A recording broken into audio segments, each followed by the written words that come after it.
चलो आगे चलते हैं। अभी जो बताने वाला हूँ कुछ टॉपिक, वो सब नीट में तो कभी नहीं पूछेगा, सिलेबस में नहीं है नीट और बोर्ड के, लेकिन एक्स्ट्रा इन्फॉर्मेशन के रूप में अगर आप ऐड करना चाहें तो कर सकते हैं, ठीक है। तो इस वीडियो में सारा कुछ होगा जो भी वो नीट के सिलेबस में नहीं है, बट आसान है, आप समझ जाएंगे क्योंकि आप समझदार हैं। देखिए है ये जियोमेट्रिकल या graphical mean of cross product. तो इसका मतलब होता है बच्चों, इसका मतलब होता है एरिया ऑफ ए पैरेललोग्राम। देखो कैसे, मान लो जी ये एक वेक्टर है, वेक्टर ए, और ये एक वेक्टर है, वेक्टर बी। यहाँ से परपेंडिकुलर डालिए,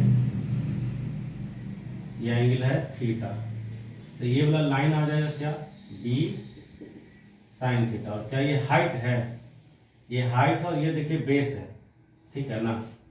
तो एरिया का मतलब आपने पढ़ा है ना क्या होता है, बेस इंटू हाइट, पैरेललोग्राम के एरिया। तो बेस के जगह पे कौन है, ए है, और हाइट के जगह पे क्या है, बी साइन थीटा। अब आप पहचानिए ये क्या है, ये वेक्टर ए क्रॉस बी का मैग्नीट्यूड है ना, है कि नहीं। तो आपका एरिया वेक्टर ऐसे लिख सकते हैं आप, वेक्टर ए क्रॉस बी। ये साबित हो गया कि ज्योमेट्रिकल मीनिंग क्या होता है क्रॉस प्रोडक्ट का, एरिया ऑफ ए पैरेललोग्राम। ये मैग्नीट्यूड है, ये है मैग्नीट्यूड विथ डायरेक्शन। डायरेक्शन आप इसका निकालेंगे तो क्या आ जाएगा, परपेंडिकुलर आउटवर्ड, ठीक है ना। एक और नोट पॉइंट आप जानिए, एक ट्रायंगल का एरिया भी होता है क्रॉस प्रोडक्ट का आधा, ठीक है ना। Half of cross product, half of cross product is area of A triangle. देखिए कैसे, आप मान लीजिए कि ये एक ट्रायंगल है, तो सपोज ये ए वेक्टर है और ये बी वेक्टर है। यहां से नॉर्मल ड्रॉप कीजिए, तो ये वाला जो लाइन है ये क्या आ जाएगा, बी साइन थीटा। तो हाइट बराबर कितना आ जाएगा, बी साइन थीटा, ठीक है। तो एरिया इक्वल टू आप क्या लिख सकते हैं, हाफ इंटू बेस। तो बेस क्या है, ए इंटू हाइट, हाइट क्या है, बी साइन थीटा। तो आप इसको लिख सकते हैं half into vector A cross B का मॉडुलस, ठीक है। तो ये है जी बच्चों क्रॉस प्रोडक्ट का ज्योमेट्रिकल या ग्राफिकल मीनिंग, ठीक है, नोट कर लीजिए। चलिए आगे पढ़ाता हूं मैं आपको स्केलर ट्रिपल प्रोडक्ट।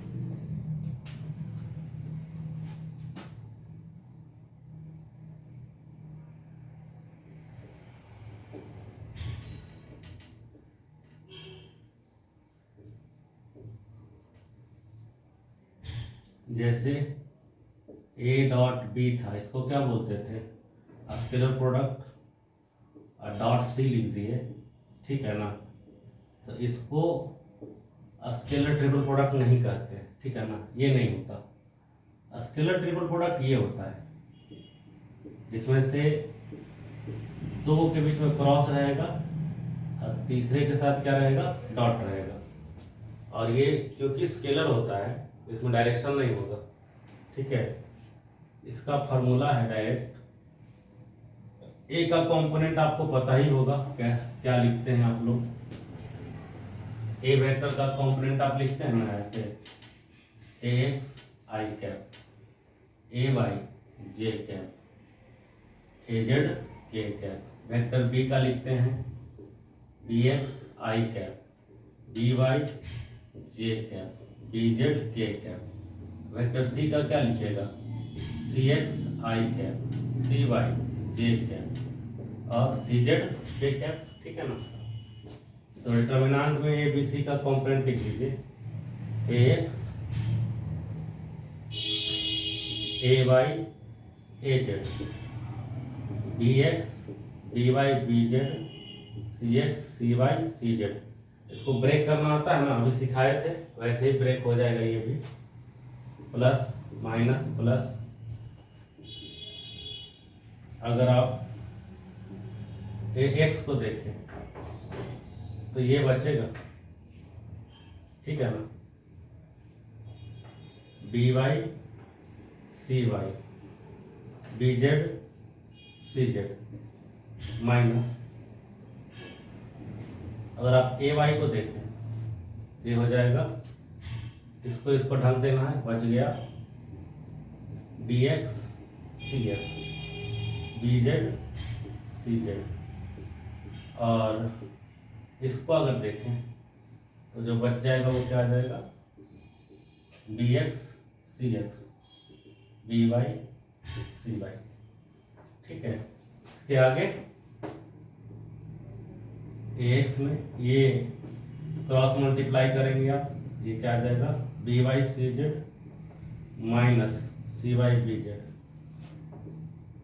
इसमें B X C Z minus C X B Z. फिर यहाँ से देख लीजिए, B X C Y minus C X B Y, ठीक है। तो ये है बच्चों स्केलर ट्रिपल प्रोडक्ट निकालने का तरीका, नोट कर लीजिए आप लोग, ठीक है, हो या नोट। एक और बात बताना चाहता हूँ, क्योंकि ये स्केलर ट्रिपल प्रोडक्ट है ना, स्केलर ट्रिपल प्रोडक्ट, इसका रिजल्ट स्केलर आता है, इसमें कोई डायरेक्शन नहीं आएगा, सिर्फ मैग्नीट्यूड। तो आप इसको घुमा फिरा के भी लिख देंगे तो कोई आंसर में चेंज नहीं आएगा। जैसे देखिए बताता हूँ,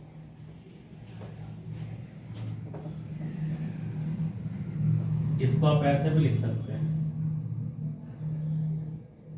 ए क्रॉस सी डॉट बी, तभी सेम आंसर आएगा। अब इसको ऐसे भी लिख सकते हैं, B cross C dot A. तो बता रहा हूँ कोई फर्क नहीं पड़ने वाला, ये इसके बराबर है, ये इसके बराबर है, सब आपस में बराबर है, कोई अलग नहीं है। आप इवन यहाँ भी चेंज कर दीजिएगा ना कुछ तो भी फर्क नहीं पड़ता, ए को यहाँ कर दीजिए या नीचे कर दीजिए, उससे कोई फर्क वर्क नहीं पड़ेगा, क्योंकि ऑर्डर चेंज कर दिया ना। उस ऑर्डर में इसको भी अगर आप चेंज करते हैं तो उससे कोई आंसर में चेंजेस नहीं आएगा, आंसर एकदम सेम आएगा, बिकॉज ये है क्या, स्केलर है, बार बार बोल रहा हूँ, वेक्टर नहीं है, ठीक है। इसमें कोई डायरेक्शन वायरेक्शन का माजरा नहीं है। आप इसको ऐसे भी लिख सकते हैं, जैसे मान लीजिए अगर आपको ये वाला लिखना है ए क्रॉस सी, तो पहले आप ए को लिखिए, A X A Y A Z, उसके बाद किसको लिखिएगा, सी को, तो हो जाएगा C X C Y C Z. उसके बाद बी को, B X B Y B Z. मैं बता रहा हूँ इससे कोई आंसर में फर्क नहीं आने वाला, सेम आंसर आएगा। वैसे इसको आप समझ ही गए होंगे क्या करना है, पहले बी फिर सी फिर ए, ठीक है। तो नोट कर लीजिए, ठीक है। ये एडिशनल नॉलेज के लिए बता रहा हूँ, ये बोर्ड के या नीट के सिलेबस में नहीं है। ये क्यों बता रहा हूँ उसका कारण है, आपने पढ़ा था ना को प्लानर वेक्टर, को प्लानर वेक्टर निकालने के लिए इसका इस्तेमाल किया जाता है, इसलिए इसको बता रहा हूँ, ठीक है ना। तो इसका अब हम समझेंगे ग्राफिकल मीनिंग, ठीक है। इसका हम लोग क्या समझेंगे, ग्राफिकल मीनिंग। तो देखिए स्केलर ट्रिपल प्रोडक्ट का ग्राफिकल मीनिंग, ग्राफिकल या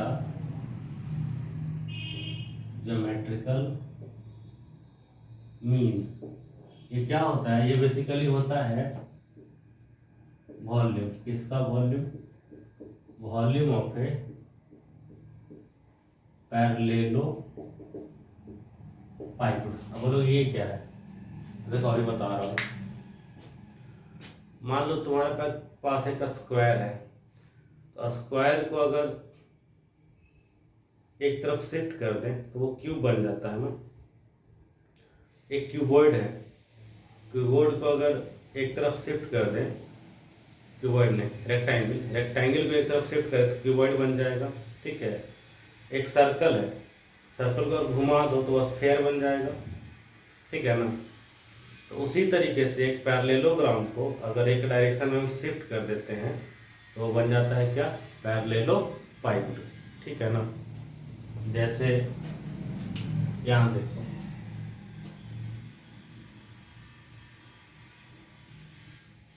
ये पैरेललोग्राम है, पैरेललोग्राम को मान लो ऐसे शिफ्ट कर दिए तो ये एक वॉल्यूम बन जाएगा, उसी को बोलते हैं पैरेललोपाइड।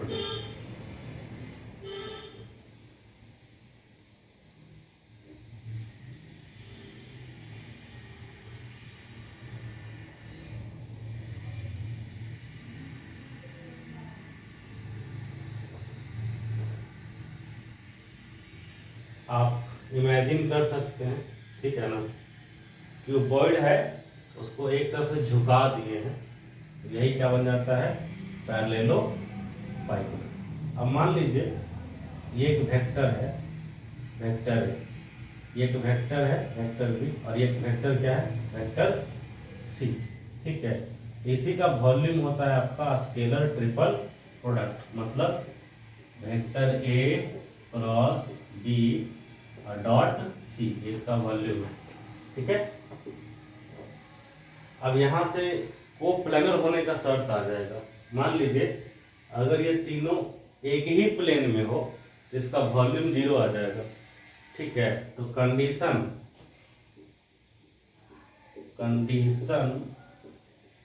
फॉर 3 वेक्टर टू बी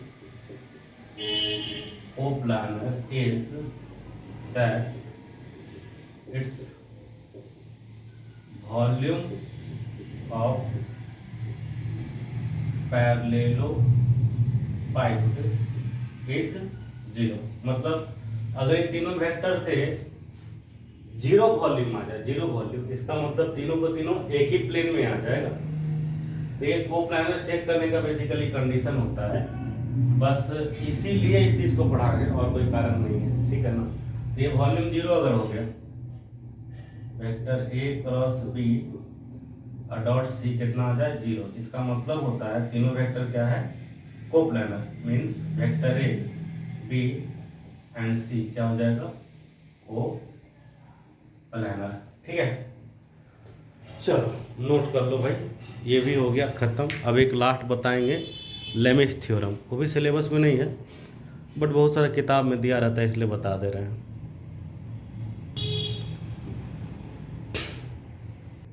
चलिए आपको बताता हूँ ट्रिगोनोमेट्री का एक प्रॉपर्टी, उसको हम साइन रूल कहते हैं, और थोड़ी देर बाद लेमिस थ्योरम में इसका इस्तेमाल करेंगे हम। ठीक है, साइन रूल, आइए देखते हैं साइन रूल।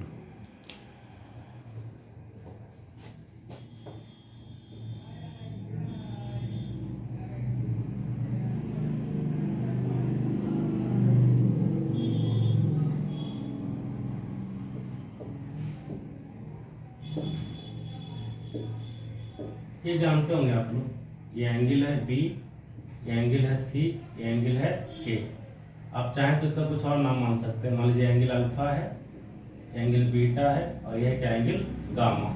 ठीक है, और इसके सामने का साइड है ए, इसके सामने का साइड बी, और इसके सामने का साइड है सी। ठीक है, एक और चीज आप जानते होंगे, साइन पाई माइनस ए, ये होता है साइन ए।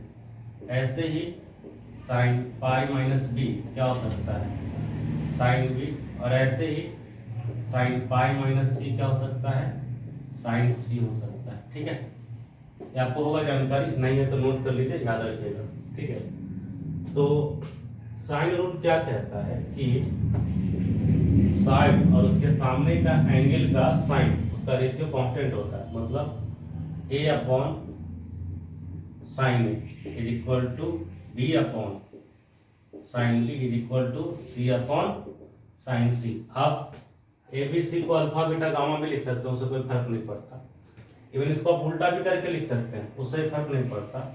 और आप चाहें तो साइन ए को पाई माइनस ए, साइन बी को पाई माइनस बी और साइन सी को पाई माइनस सी लिख सकते हैं, उससे कोई फर्क नहीं पड़ता।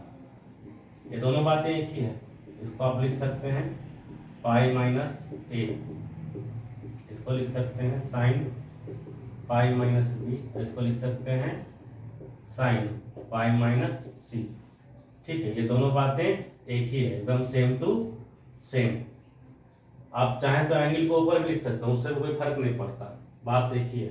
इसको हम साइन रूल बोलते हैं। ठीक है, इसको आप नोट कीजिए, फिर मैं आपको बताता हूँ लेमेज थ्योरम। ठीक है ना, नोट कर लीजिए इसको आप लोग।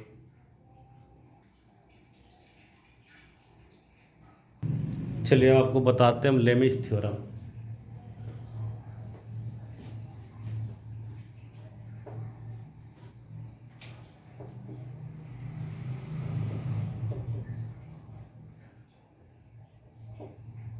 लेमेज थ्योरम में करना क्या है कि ये जो तीन साइड दिख रहा है ना, इसको वेक्टर बना लीजिए।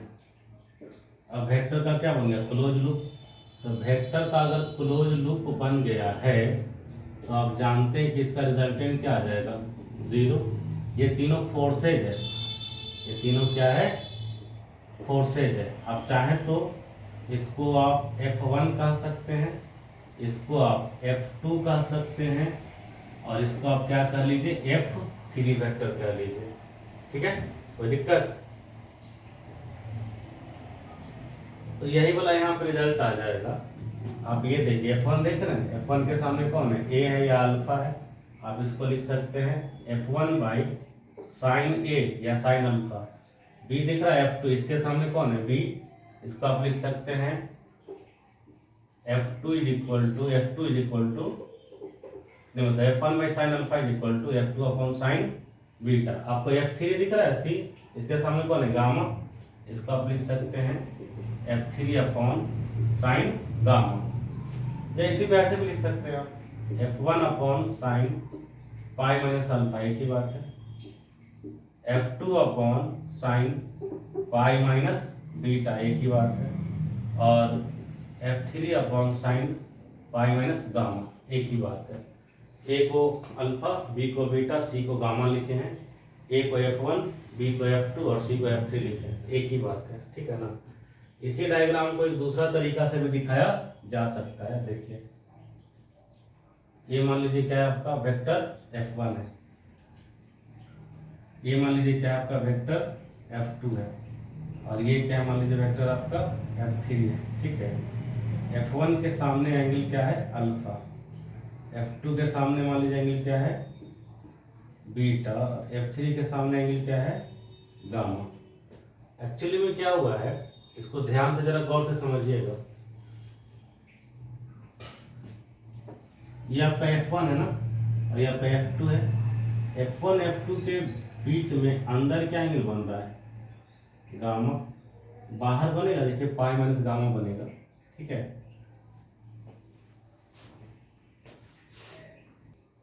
थोड़ा सा करेक्शन करना था, मैंने करेक्शन कर दिया है। अब दोबारा से इसको समझते हैं। देखिए आप लोग,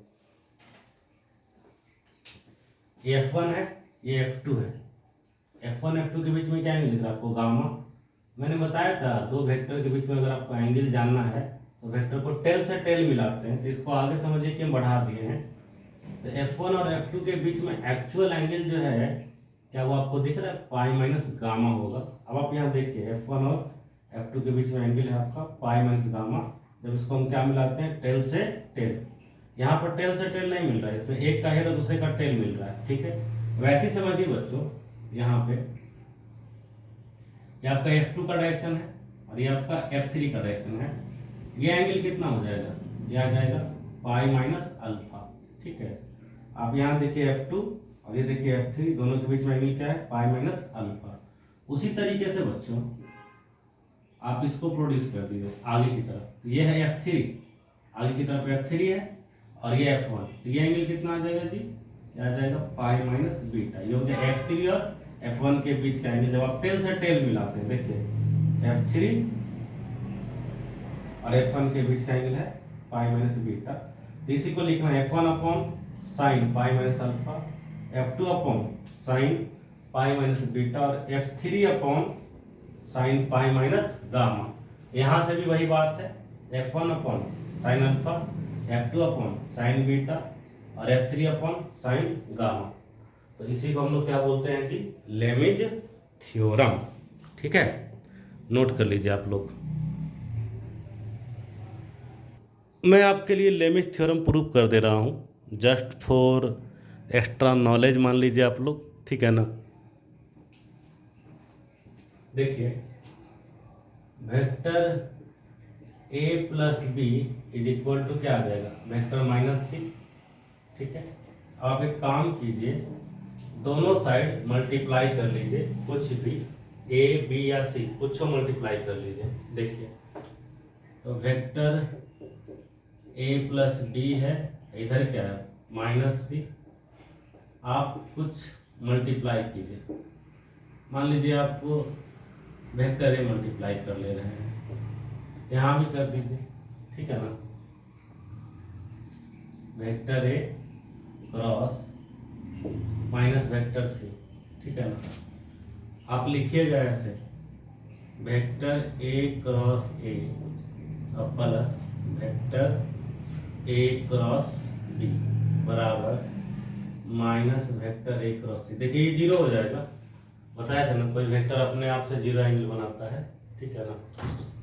तो ये आ जाएगा vector A cross B equal to, इसको आप लिख सकते हैं चाहे तो सी क्रॉस ए, उल्टा करके बताया था ना, a cross B equal to minus और बी क्रॉस ए, इसको आप लिख लीजिए सी क्रॉस ए। ठीक है, अब आपको याद है अभी अभी जो हम लोग बात किए थे, ये ए है, ये बी है, ये सी है, ये क्या हो जाएगा ए बी और ये सी। ठीक है, तो एंगल्स देख लीजिए, बेसिकली ए और बी के बीच में एंगल क्या होता था, गामा, ये होता था अल्फा और ये क्या होता बीटा।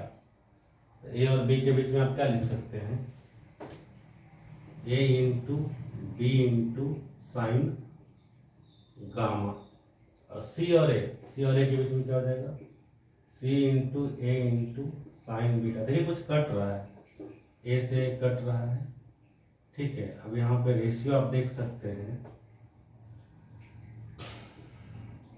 बी अपॉन, इसको नीचे भेज दीजिए, इसको नीचे, सी अपॉन साइन गामा। मान लीजिए क्वेश्चन नंबर 1 है, अभी आधा प्रूफ किए, बाकी भी आधा प्रूफ हो जाएगा तुरंत। आप इसी में बी मल्टीप्लाई कर सकते थे, बी करके देख लीजिए। तो b cross a plus B is equal to b cross minus vector सी। ठीक है, तो ये आ जाएगा b cross a plus b cross b zero आ जाता है ना, और ये आ गया माइनस बी क्रॉस सी, इसको उल्टा लिख लीजिए, सी क्रॉस बी और ये हो गया बी क्रॉस ए। तो देखिए बी क्रॉस ए, बी और ए, इसमें आप क्या लिख सकते हैं, बी इंटू मैग्नीट्यूड लिख ले रहा हूँ, मैं क्या लिख रहा हूँ मैग्नीट्यूड, यहाँ भी मैग्नीट्यूड ही लिखना था, ठीक ना। तो बी इंटू ए इंटू ये आ जाएगा साइन गामा, ठीक है, और बी इंटू सी, ये दोनों आ जाएगा बी इंटू सी इंटू साइन अल्फा। कुछ कट रहा है, बी से बी उड़ा दो, अब इसको लिखो a by sine alpha is equal to c upon sine gamma. अब आप देखो ध्यान से, सी अपॉन साइन गामा बराबर ए बाई साइन अल्फा बराबर बी बाई साइन बीटा। तो इक्वेशन 1 और 2 के हेल्प से आप समझ गए कि a by sine alpha is equal to क्या है, b by sine beta is equal to क्या है, सी बाई साइन गामा। और ये हो गया हेंस प्रूव्ड। बच्चों नोट कर लीजिए।